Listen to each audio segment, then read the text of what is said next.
First, it was endless war. Now they want endless war on COVID. You think they're just going to let you get back to normal life and live it all in freedom after this? Not a chance. They love the power. They love the control. They love being the center of attention. They're not giving this up. Now they want vaccine passports to control who can go where, when. In England, they're talking about a government vaccine certificate to go to the pub.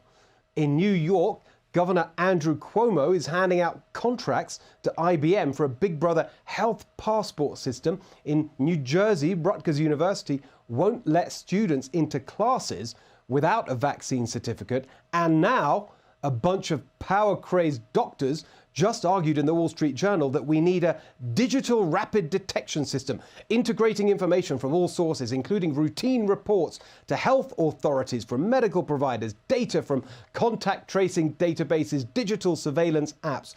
Just today, the Biden administration said they're working towards developing a new nationwide vaccine passport standard. On and on it goes. A nightmare, Orwellian infrastructure of control, an unprecedented, undemocratic power grab by big business, big government, big bureaucracy. No, no, no. Here to react, author of The End of America, a letter of warning to a young patriot, Dr. Naomi Wolf. So excited that you could join us tonight. I'm just going to hand it over to you. What do you make of what we're about to see? I mean, thank you, Steve. I'm really happy to be here. I am not overstating this. I can't say it forcefully enough. This is literally the end of human liberty in the West if this plan unfolds as planned. Vaccine passport sounds like a fine thing if you don't understand what those platforms can do.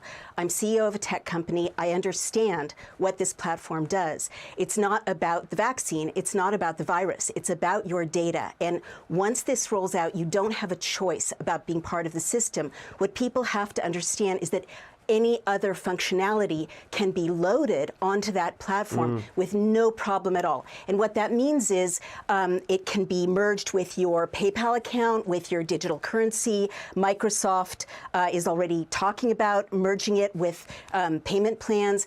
Your networks can be sucked up. It geolocates you everywhere you go. Your credit history can be included. All of your medical history can be included. This has already happened in Israel. Yeah. And 6 months later, we're hearing from activists that it's a two-tier society and that basically activists are ostracized and surveilled continually. It's the end of civil society, and they're trying to roll it out around the world. And it is absolutely so much more than a vaccine pass.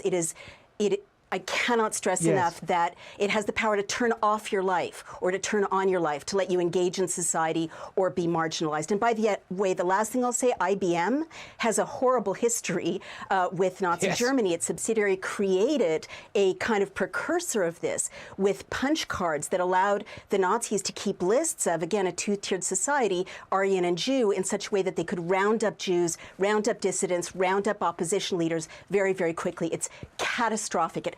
It cannot be allowed to continue. Wow, that was so powerful, such great information, and so important for us to understand. And you really made me see it in its proper context. And the other thing it reminds me of course, is the Chinese regime today and the social credit system that they're using for exactly the kind of purposes that you're describing. Let's talk about how to fight this. I mean, we're completely in agreement about how appalling this is. What do you think we can do? Well, you're exactly right, Steve, to mention China. I mean, how do you keep 1 billion people under the thumb of a totalitarian regime? The CCP can find any dissident within 5 minutes, and that can happen here literally within months.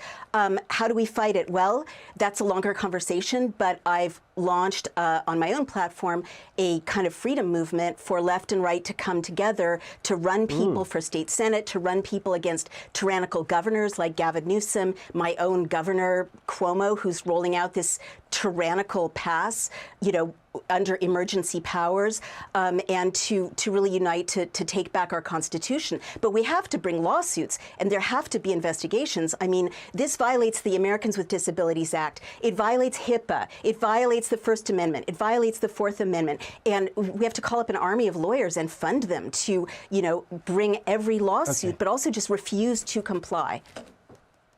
This is brilliant. I'm so excited to hear you speak. Okay, this will be a longer conversation. I would love to have you back, and let's get really into it, because this is serious. This is coming down. Just as we reported just today, the Biden administration is moving forward with this, so we've got to fight it.